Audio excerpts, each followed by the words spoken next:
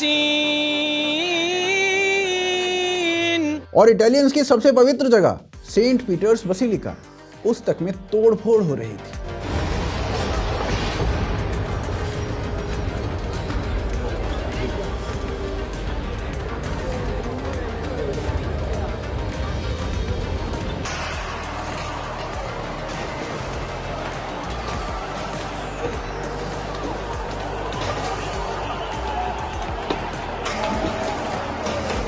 Italy को पूरी तरीके से इस्लामाइज्ड करने की प्लानिंग चल रही थी। Tensions have been on the rise for several years between immigrants and Italians. While Italy depends heavily on immigrant labor, some citizens struggle with racism. Others are also worried about a possible terrorist threat from Muslim immigrants. लोग गुस्से में तो थे, पर कुछ बोल नहीं पा रहे थे क्योंकि आवाज को दबा दिया जाता था। पॉलिटिशियंस कॉम्प्रोमाइज कर रहे थे, मीडिया ने आंखें बंद कर ली थी और इटली अपनी आइडेंटिटी को खो रहा था।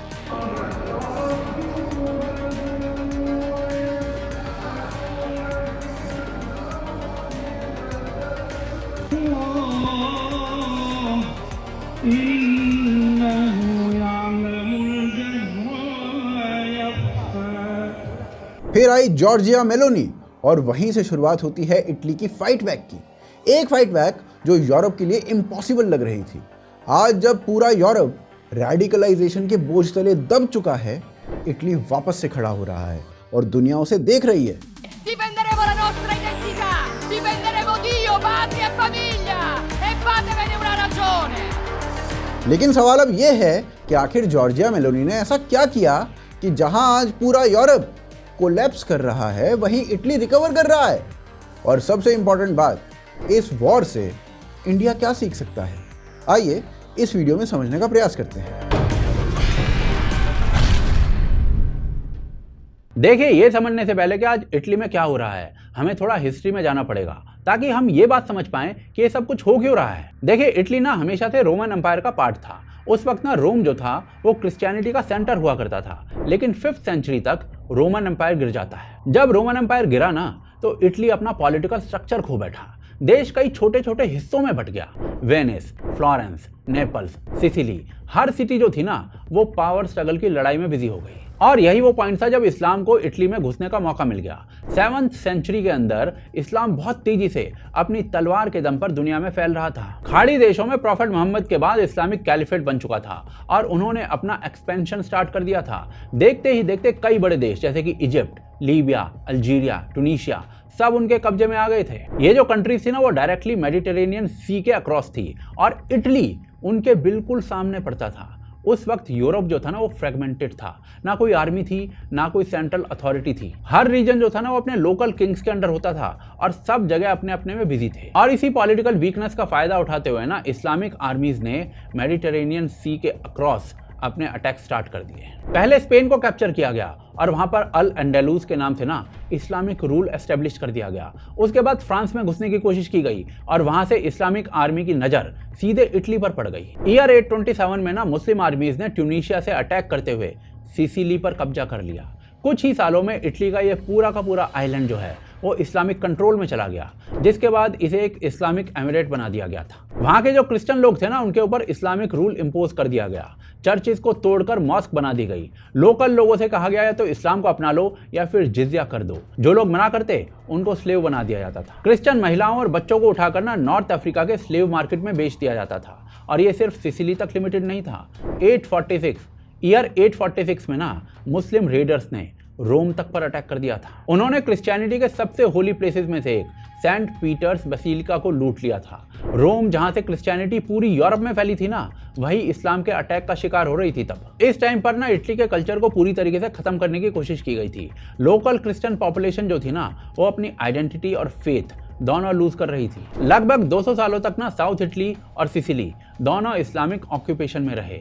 ये इन्वेजन सिर्फ मिलिट्री नहीं था, इकोनॉमिक और रिलीजियस एक्सप्लॉइटेशन भी हुआ था यहाँ पर। जब दक्षिणी इटली के अंदर ये सब कुछ हो रहा था ना तो उसी टाइम पर नॉर्थ यूरोप के अंदर क्रिश्चियन किंगडम्स जो थी वो स्ट्रांग होने लग गई थी। 11th सेंचुरी के अंदर ना नॉर्मन्स जो कि मूल रूप से वाइकिंग से आए थे उन्होंने सिसिली को रिक्लेम करने की लड़ाई शुरू कर दी।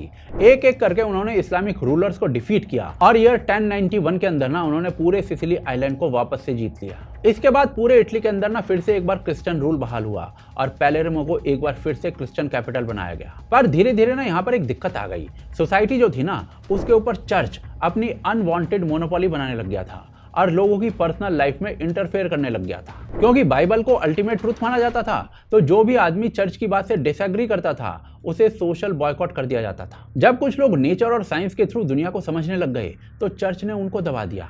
जैसे कि कोपरनिकस, उसने कहा था कि जो अर्थ है ना, जो धरती है वो सूरज के अराउंड घूमती है, तो चर्च ने उस पर क्रैकडाउन कर दिया। गैलीलियो ने इस बात का प्रूफ दिया तो चर्च ने उसको ट्रायल पर बुलाया और घर में नजरबंद कर दिया। गियोर्डानो ब्रूनो ने इनफाइनाइट यूनिवर्स का कॉन्सेप्ट दिया, चर्च ने इस बंदे को ही जला दिया। ऐसे न जाने कितने एग्जांपल्स हैं और इसी कारण से ना रेनेसां फेज की शुरुआत होती है जिसमें बेसिकली नॉलेज को चर्च तक कन्फाइंड ना करके मासेस तक फैलाया गया। आर्ट, साइंस, लिटरेचर ने रिलीजन के कंट्रोल से निकलकर फ्रीडम ऑफ थॉट इसी टाइम पर पाया था और यही वो पीरियड था जिसमें इटली दुनिया के इंटेलेक्चुअल और कल्चरल सेंटर में बदल गया था। लियोनार्डो दा विंची या फिर मिशेलेंजेलो जैसे लोग थे ना वो इसी पीरियड के अंदर उभर कर आए थे। लेकिन पॉलिटिकल यूनिटी ना अभी भी नहीं थी क्योंकि रेनेसां जो था उसके बाद भी इटली यूनिफाइड देश नहीं बना था। वहां पर ना 5-6 बड़े बड़े सिटी स्टेट्स थे, फ्लोरेंस, वेनिस, मिलान, पापल स्टेट्स या फिर किंगडम ऑफ नेपल्स। इन्हीं के बीच राइवलरी थी और सब एक दूसरे से जलते थे। किसी के पास पैसा था, किसी के पास आर्मी थी और इसी कारण से ना 15th से 18th सेंचुरी तक इटली जो है वो एक बैटलफील्ड बना रहा। कभी फ्रेंच, कभी स्पेनिश और कभी ऑस्ट्रियन एम्पायर जो थी वो इस देश को कंट्रोल करने की कोशिश करते रहे। और इसी दौरान ना मदीनी नाम का एक क्रांतिकारी आता है जिसने 1831 में एक सीक्रेट मूवमेंट शुरू किया, यंग इटली। उसका मोटो था कि इटली को यूनाइट किया जाए, सारे स्टेट्स को एक साथ मिलाया जाए। और उसी की तर्ज पर ना 19th सेंचुरी में ना फाइनली इटली में एक यूनिफिकेशन मूवमेंट स्टार्ट होता है। गैरिबाल्डी और काउंट कैवोर जैसे जो लीडर्स थे ना, वो डिफरेंट रीजन्स को एक साथ लेकर आए और 1861 में इटली को एक यूनिफाइड देश बना दिया। और इस घटना के बाद ना इटली भी एक ग्रेट पावर बनना चाहता था, जैसे कि फ्रांस और ब्रिटेन है, लेकिन यूरोप के जो कॉलोनियल मैप में ना उनके पास कुछ भी नहीं था। और इसीलिए ना 1880 से लेकर 1910 के बीच में इटली ने अफ्रीका के अंदर कुछ कॉलोनीज को कैप्चर करना स्टार्ट कर दिया, चाहे वो एरिट्रिया हो या फिर सोमालिया हो या फिर लीबिया हो। लेकिन ये जो कैंपेन्स है ना वो कॉस्टली और डेडली रहे, हजारों सोल्जर्स मारे गए और इकोनॉमिक क्राइसिस बढ़ गए। पर इसके बावजूद भी इटली पीछे नहीं हटा और 1915 में इटली ने वर्ल्ड वॉर 1 में अलाइड पावर का साथ दिया, यानी कि ब्रिटेन और फ्रांस का साथ दिया। क्योंकि इटली को ना वादा किया गया था कि जैसे ही लड़ाई खत्म हो जाती है ना, तो ऑस्ट्रिया जो देश है उसके कुछ क्षेत्र जो हैं उनको इटली को दे दिया जाएगा। लेकिन लड़ाई खत्म होने के बाद भी ना इटली को बहुत कम मिला और 6 लाख सोल्जर्स मारे गए। तो वॉर के बाद इन्फ्लेशन, अनएम्प्लॉयमेंट और पॉलिटिकल कैओस बढ़ गया। और इसी सब में से ना एक लीडर उभर कर निकला, बेनिटो मुसोलिनी। मुसोलिनी ने फासिज्म के नाम पर पावर ले ली और प्रॉमिस किया कि इटली को दोबारा स्ट्रांग बनाएगा। उसने एक अथॉरिटेरियन सिस्टम बनाया, मीडिया और ऑपोजिशन को कंट्रोल कर लिया और मिलिट्री पर फुल फोकस किया। लेकिन 1940s में ना मुसोलिनी ने हिटलर के जर्मनी के साथ अलायंस कर लिया और ये डिसीजन इटली के लिए डिजास्टर साबित हुआ। वर्ल्ड वॉर 2 में ना इटली को बहुत भारी नुकसान हुआ था। शहर के शहर बॉम्ब कर दिए गए थे, इकोनॉमी जो थी वो ढह गई थी और लोग भूखे मर रहे थे। इसका रिजल्ट ये हुआ कि आगे जाकर मुसोलिनी को खुद ही इटली वाले लोगों ने मार दिया। दूसरे विश्व युद्ध के बाद इटली के अंदर ना एक नेशनल रेफरेंडम हुआ। लोगों ने वोट करके मोनार्की की जगह डेमोक्रेसी को चुन लिया। लेकिन नए रिपब्लिक के साथ एक नई प्रॉब्लम आ गई, इंस्टेबिलिटी। और इसी कारण से ना इटली में 1946 से लेकर आज तक 70 बार से ज्यादा गवर्नमेंट बदल चुकी है। हर कुछ सालों में नया प्राइम मिनिस्टर, नए कोएलिशन, नई पॉलिसी, कोई कंसिस्टेंसी नहीं। और यही चीज आगे चलकर इटली के लिए बहुत बड़ा बैकफायर करने वाली थी। देखिए, वर्ल्ड वॉर 2 के खत्म होने के बाद इटली धीरे धीरे स्टेबिलिटी की ओर बढ़ने लगा था और इटली वापस से प्रॉस्परस भी होने लगा था। पर यहाँ इटली के लिए ना एक बहुत बड़ा चैलेंज आने वाला था, इलीगल मुस्लिम माइग्रेशंस का। ये अच्छे से समझने के लिए ना कि ये कितनी बड़ी प्रॉब्लम थी और क्या चैलेंज था, उसके लिए आपको इटली की पहले ज्योग्राफिकल लोकेशन को समझना पड़ेगा। बेसिकली इटली मेडिटेरेनियन के सेंटर में है, मतलब एक ऐसा रूट जहां से नॉर्थ अफ्रीका और मिडल ईस्ट के लोग सीधे यूरोप में घुस सकते हैं। इनिशियली माइग्रेशन छोटे छोटे स्केल पर हुआ करती थी। टूनीशिया, इजिप्ट या मोरक्को, यहाँ से कुछ लोग जॉब्स के लिए इटली में घुस जाते। लेकिन जैसे जैसे मिडिल ईस्ट में इंस्टेबिलिटी बढ़ती गई, वैसे वैसे ये फ्लो अनकंट्रोलेबल होता चला गया। 2011 में अरब स्प्रिंग हुई और अरब स्प्रिंग के बाद सिचुएशन पूरी तरीके से बदल चुकी थी। टूनीशिया, इजिप्ट, लीबिया, सीरिया, सब जगह रेवोल्यूशंस और वॉर्स ने लोगों को मजबूर कर दिया कि वो यूरोप की ओर भागें। और सबसे इजी रूट था लीबिया से इटली तक समुद्र के जरिए बोट में बैठकर क्रॉस कर जाना। 2014 से 2020 के बीच इटली में 7 लाख से ज्यादा मुस्लिम माइग्रेंट्स इलीगली घुस चुके थे। पर गेस व्हाट, इटली ने इनको चेक में रखने की बजाय ना ह्यूमैनिटेरियन हेल्प देना शुरू कर दिया। ऊपर से एक और दिक्कत ये थी कि अगर कोई सरकार इस अनकंट्रोल्ड माइग्रेशन को रोकने के लिए कुछ करती या कुछ कहती तो इम्प्लीमेंट नहीं हो पाती। और इसका ना एक रीज़न था, क्योंकि इटली में हर कुछ साल में नई सरकार बनती थी। किसी को टाइम ही नहीं मिला कि वो लॉन्ग टर्म योजना बना सके। एक सरकार कुछ करती तो दूसरी आते ही उसे बदल देती। और जब ये सब कुछ हो रहा था इटली में, तो देखते ही देखते इटली में जो माइग्रेशन की प्रॉब्लम है, ये सीरियस प्रॉब्लम बन के उभरने लगती है। इनिशियली तो इन मुस्लिम माइग्रेंट्स में जेन्युइन लोग ही आए थे, लेकिन धीरे धीरे एक्सट्रीमिस्ट एलिमेंट्स भी इन बोट्स के थ्रू इटली में घुसने लगे। लीबिया और सीरिया जैसे वॉर जोन से आने वाले कुछ लोग अपने साथ वही आइडियोलॉजी लेके आए जिसे यूरोप ने हजारों साल पहले हराया था। धीरे धीरे इटली में इनकी पॉपुलेशन बढ़ने लगी। देखते देखते सिटीज जैसे नेपल्स, मिलान, बलूनी, टर्निन, इनमें घेटोस बनने लगे। ऐसे एरियाज जहां इटालियन लॉ प्रैक्टिकली खत्म हो चुका था।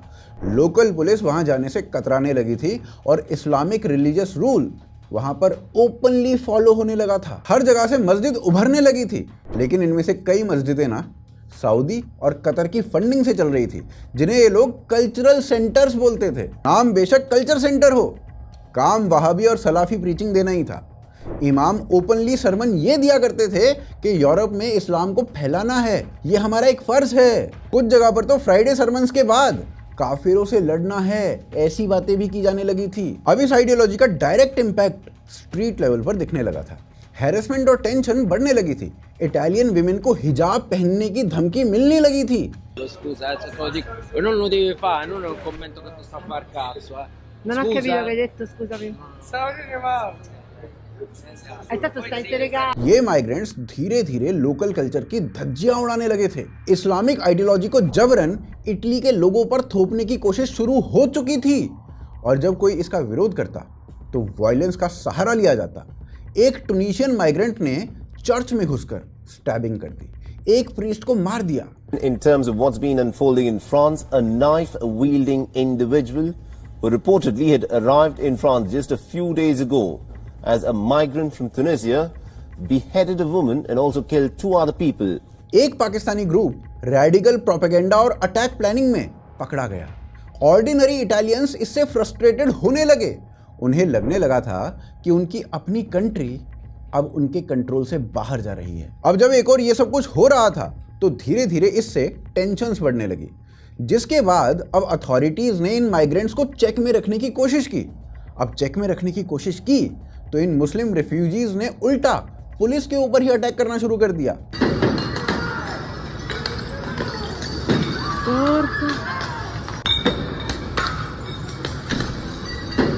बहुत ही कम समय में इटली में एक कल्चरल और डेमोग्राफिक शिफ्ट देखने को मिल रहा था, पर सबसे बड़ी प्रॉब्लम थी इटालियन पॉलिटिशियंस का रिएक्शन। लेफ्ट विंग की गवर्नमेंट जो डेकेड्स तक वहां पर पावर में रही, वो इस इशू के ऊपर बिल्कुल सॉफ्ट थी। जो लोग माइग्रेशन कंट्रोल की डिमांड करते उन्हें रेसिस्ट या फासिस्ट कहकर चुप करा दिया जाता। रिजल्ट ये हुआ कि देश में एक साइकोलॉजिकल डिवाइड बन चुका था। एक साइड में लिबरल और so called human right groups थे, और दूसरी साइड में एंग्री इटालियंस जिनकी एग्जिस्टेंस खतरे में आ रही थी। और जब लोगों का फेथ अपने लीडर से खत्म होता जाता है, तब वो किसी ऐसे लीडर की तलाश करते हैं जो डरे नहीं, जो उनके बिहाफ पर बोले। और यही वो सिचुएशन थी जहां इटली रेडी था एक स्ट्रॉन्ग अनअपोलोजेटिक लीडर के लिए, एक ऐसे लीडर के लिए जो यूरोप की पॉलिटिकल करेक्टनेस के रूल बुक से नहीं चलता हो, बल्कि देश के लोगों की सुनता हो। और वो लीडर थी Giorgia Meloni. Difenderemo la nostra identità, difenderemo Dio, patria e famiglia e fatevene una ragione. देखिए, जब कोई देश ना अपने कल्चर और आइडेंटिटी को डिफेंड करना छोड़ देता है ना, तो धीरे धीरे वो अपनी पहचान भी खो देता है।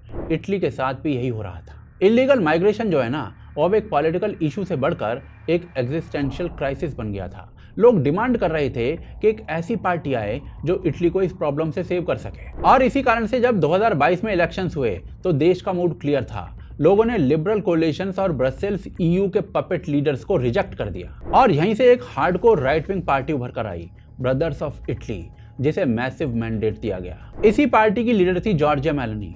ये प्रो नेशनलिस्ट थी और इटली की पहली फीमेल प्राइम मिनिस्टर बनी। उन्होंने आते ही काम शुरू कर दिया और कहा कि इटली को बचा कर रहेंगे। मेलोनी ने ना आते ही लॉ एंड ऑर्डर को रीसेट करना शुरू किया। पुलिस और बॉर्डर एजेंसीज को बोला गया कि इलीगल माइग्रेंट्स के खिलाफ 0 टॉलरेंस पॉलिसी रहेगी। जो भी लोग वायलेंट क्राइम्स में मिलेंगे ना, उनका असाइलम ऑटोमेटिकली कैंसिल हो जाएगा। और इसके साथ ही ना मेलोनी ने रियलाइज किया कि जब तक सोर्स और ट्रांजिट कंट्रीज कोऑपरेट नहीं करेंगे ना, तो माइग्रेशन कभी रुक ही नहीं सकता। उन्होंने लीबिया, ट्यूनीशिया और अल्बानिया के साथ एक मेजर बॉर्डर एग्रीमेंट साइन किया। बेसिकली मेलोनी ने ना अफ्रीका के देशों को बोला कि हम तुम्हें पैसा देंगे अगर तुम अपने बॉर्डर्स को सिक्योर करोगे तो। ये एक प्रैक्टिकल स्ट्रैटेजी थी। इटली ने इन अफ्रीकी देशों को फंड्स दिए ताकि वो डिपार्चर पॉइंट्स पर ही माइग्रेंट बोट्स को रोक सकें। और इसका रिजल्ट पता है क्या हुआ? 2023-2024 में इलीगल अराइवल्स में शार्प डिक्लाइन दिखा। ऊपर से मेलोनी ने ना उन एनजीओज पर भी निशाना लगाया जो रिफ्यूजी रेस्क्यू के नाम पर इलीगल ट्रैफिकिंग चला रहे थे। ये सब कुछ ना बेसिकली एक प्लान्ड अटेम्प्ट था इटली के इस्लामाइजेशन का। मेलोनी ने एक नया लॉ पास किया जिसमें इन एनजीओज को डायरेक्ट चेक में रखा गया। और इसी के बाद ना मेडिटेरेनियन में चल रहे इलीगल एनजीओज की एक्टिविटीज में नोटिसेबल ड्रॉप आया है। मेलोनी का नेक्स्ट टारगेट था इस्लामिक रेडिकल आइडियोलॉजी के रूट्स पर अटैक करना। उसने एक लॉ पास किया जिसमें सभी मस्जिदों, सभी मदरसों और रिलीजियस सेंटर्स को अपने फंडिंग के सोर्स जो थे वो डिस्क्लोज करने पड़ रहे हैं। अगर पैसा जो है ना वो सऊदी अरब, कतर और टर्की जैसे देशों से आ रहा है ना, तो गवर्नमेंट उसे इन्वेस्टिगेट करेगी। पहली बार इटली के अंदर उन मदरसों और मस्जिदों पर अकाउंटेबिलिटी लगाई गई जो कल्चरल सेंटर के नाम पर वहाबी आइडियोलॉजी को प्रमोट कर रहे थे। दर्जनों सस्पिशियस ऑर्गेनाइजेशंस को या तो क्लोज कर दिया गया या उनका ऑडिट शुरू कर दिया गया। मेलेनी ने इसके बाद एक और बोल्ड इनिशिएटिव लिया। कल्चरल क्राइम्स के खिलाफ एक लॉ लाया गया। जबरदस्ती शादी करना, ट्रिपल तलाक या फिर शरिया टीचिंग जैसे एक्ट्स को डायरेक्ट क्रिमिनल ऑफेंस डिक्लेयर कर दिया गया। मेलेनी की गवर्नमेंट ने पब्लिक प्लेसेस पर इस्लामिक प्रेयर्स पर बैन लगा दिया और इसके साथ ही ना अनऑथराइज्ड प्रेयर हॉल्स जो थे वो बंद कर दिए गए और इलीगल गैदरिंग्स पर फाइन्स लगा दिए गए। माइग्रेंट्स के इलीगल ठिकानों पर ना रेड्स हुई और रेडिकल प्रीचर्स पर रिस्ट्रिक्शंस लगाई गई। और ये सब करने के कारण ना मेलेनी और उसकी पार्टी को लिबरल्स के साथ साथ इंटरनेशनली भी काफी बैकलैश मिल रहा था। किसी ने बोला कि ह्यूमन राइट्स का वायलेशन हो रहा है, तो किसी ने लिखा कि मेलेनी जो है ना वो डिक्टेटरशिप ला रही है। लेकिन आयरनी ये थी कि जब माइग्रेंट्स इटालियन औरतों को हरेस कर रहे थे, उनको मॉलेस्ट कर रहे थे, तब कोई एमनेस्टी इंटरनेशनल या फिर यूएन की रिपोर्ट नहीं आई थी। पर जैसे ही इटली ने नया लॉ इन्फोर्स किया, सबको फ्रीडम याद आ गई। लेकिन वहीं दूसरी तरफ इटली के अंदर, इटली के आम लोगों के बीच में ये जो नई पार्टी थी और मेलेनी काफ़ी पॉपुलर हो चुके थे और लोग उनके बोल्ड और अनअपोलोजेटिक एक्शंस को देखकर काफ़ी इम्प्रेस थे। लोग पहली बार कुछ सेफ महसूस कर रहे थे काफ़ी दिनों में। इन माइग्रेंट्स के क्राइम में काफ़ी गिरावट भी आई थी और इसी कारण से ना पोल्स के हिसाब से जॉर्जिया मेलोनी का जो अप्रूवल रेटिंग है वो 90% से ज़्यादा था, जो कि आज तक किसी इटालियन लीडर को नहीं मिला है। और अब फाइनली जो मेलोनी की गवर्नमेंट है ना, वो बुर्का और निकाब जैसी चीज़ों पर नेशन वाइड बैन लगाने वाली है। In Italy, the government is eyeing a new law that could ban the burqa and niqab in all public places. Government का रीजन सिंपल था, ये पब्लिक सेफ्टी का इशू है। यूरोप में काफ़ी टेरर सस्पेक्ट्स जो है ना, वो अपने फेस को कवर करके मिसयूज करते हैं। ऊपर से ना कई ऐसे रिपोर्ट्स आए जिसमें जो मुस्लिम ग्रुप्स थे ना, वो लोकल इटालियंस को फोर्स करते थे कि वो हिजाब पहने। और इसका जवाब देने के लिए जॉर्जिया मेलोनी जो है वो इटली के अंदर से हिजाब को बैन कर रही है। जॉर्जिया मेलोनी ने सिर्फ पॉलिसीज नहीं बनाई, एक कल्चरल रिवाइवल लॉन्च किया। उन्होंने स्कूल्स के अंदर इटालियन हिस्ट्री और हेरिटेज दोनों पर फोकस बढ़वा दिया। एनजीओ फंडिंग को ना ऑडिट में लिया गया और लेफ्टिस्ट प्रोपेगेंडा चलाने वाले जो इंस्टीट्यूट्स थे उनसे पैसा वापस लिया गया। और सच में कुछ ही सालों में ना इटली में एक नया एटमॉस्फेयर आ रहा है। स्ट्रीट क्राइम्स जो है ना वो कम हो रहे हैं, इलीगल माइग्रेशन कंट्रोल में आया है और रेडिकलाइजेशन घट गया है। मेलोनी ने खुद कहा है कि इस्लाम इटली के लिए कंपैटिबल ही नहीं है। Is Islam incompatible with European culture? This question is currently buzzing across European capitals, in particular, courtesy Giorgia Meloni. आज इटली फिर से वही कर रहा है जो उसने 1000 साल पहले किया था, अपनी जमीन और अपने वैल्यूज को डिफेंड करना। ऑफ कोर्स ऐसा नहीं कहा जा सकता है कि इटली के पास अब इस्लामिक प्रॉब्लम नहीं है, लेकिन उसके खिलाफ रेजिस्टेंस जो उसने किया है ना, उसको एक बड़ी शुरुआत माना जा सकता है। अब अगर आप ध्यान से देखें तो इटली के जो फाइटिंग स्टोरी है ना, ये इंडिया के लिए एक बहुत बड़ा लेसन है, क्योंकि इंडिया में भी आज एक सिमिलर पैटर्न डेवलप हो रहा है। भारत के पूर्वोत्तर और ईस्टर्न स्टेट्स में इलीगल इन्फिल्ट्रेशन कोई नया इशू नहीं है। असम, वेस्ट बंगाल, त्रिपुरा और बिहार, इनकी जो बॉर्डरिंग डिस्ट्रिक्ट्स हैं, उनमें लाखों इलीगल माइग्रेंट्स बस चुके हैं। कई रिपोर्ट्स के मुताबिक कुछ विलेजेस में लोकल असमीज और बंगाली हिंदू पॉपुलेशन माइनॉरिटी में बदल चुकी है। ये सिर्फ इकोनॉमिक माइग्रेशन नहीं है, ये लॉन्ग टर्म डेमोग्राफिक शिफ्ट है। इलीगल माइग्रेंट्स के पास लोकल राशन कार्ड्स हैं, वोटर आईडीज हैं और आधार कार्ड्स भी मिल जाते हैं, क्योंकि पॉलिटिकल पार्टीज उन्हें फ्यूचर वोटर्स के रूप में देखना शुरू कर देती हैं। उनके बच्चे लोकल स्कूल्स में पढ़ाई करते हैं और धीरे धीरे पूरी डेमोग्राफी चेंज होना शुरू हो जाती है। इसी वजह से आज असम और बंगाल के कुछ एरियाज में फेस्टिवल्स के ऊपर रेस्ट्रिक्शंस लगाई जा रही हैं और कम्युनल टेंशन्स धीरे धीरे बढ़ ही रही हैं। ये वही पैटर्न है जो इटली में भी हुआ था। दिल्ली, जम्मू, हैदराबाद और मेवात, इन जैसी जगहों पर रोहिंग्या रेफ्यूजीज की जो कॉलोनीज हैं वो तेजी से बढ़ रही हैं। मीडिया इन्हें विक्टिम ऑफ परसिक्यूशन के रूप में दिखाता है, लेकिन इंटेलिजेंस कुछ और ही रिपोर्ट देती हैं। कई केसेस में तो इनके links cross border radical organisations तक जाते हैं। और आयरनी ये है कि जब कोई इस इशू पर बात तक करता है तो उसे कम्युनल कह दिया जाता है। इटली ने एक मिस्टेक की थी, उन्होंने वार्निंग साइंस इग्नोर किए थे। उन्होंने सोचा था कि कुछ इलीगल माइग्रेंट से क्या ही फर्क पड़ेगा, और 20 साल बाद उन्हें पता चला कि फ़र्क पूरी सिविलाइजेशन में पड़ रहा है। और आज जब उनकी सिविलाइजेशन के एग्जिस्टेंस पर बात आ रही है, तब वो कहीं जाके अपनी आंखें खोल रहे हैं। इंडिया के पास अभी भी टाइम है। आज भी इलीगल इन्फिल्ट्रेशन के खिलाफ एक क्लियर नेशनल पॉलिसी नहीं है, बॉर्डरिंग एरियाज में फेंसिंग अभी भी इनकम्प्लीट है और वोट बैंक पॉलिटिक्स उसे और स्लो कर देती है। आज अगर हमने इलीगल इन्फिल्ट्रेशन, रेडिकल फंडिंग और कल्चरल डाइल्यूशन को सेंसिटिविटी के नाम पर इग्नोर कर दिया तो कल हमारे शहर भी उन्हीं टेंशन से गुजरेंगे जिन टेंशन से यूरोप के शहर गुजर रहे हैं। और गुजरेंगे क्या, ऑलरेडी कई शहरों में हम फेस कर रहे हैं ये टेंशन्स। और इसीलिए ज़रूरी है कि तुरंत प्रभाव से एनआरसी जैसी पॉलिसीज लाई जाएं, क्योंकि सिविलाइजेशनल सर्वाइवल का मतलब हेट्रेड नहीं होता है। इसका मतलब होता है अपनी सिविलाइजेशन के रूल्स और वैल्यूज़ को सुप्रीम रखना।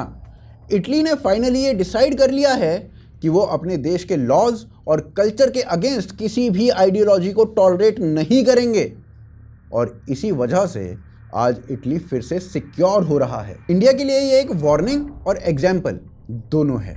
अगर भारत ने ये अभी नहीं समझा तो कल जब समझेगा तब तक शायद बहुत देर हो चुकी होगी।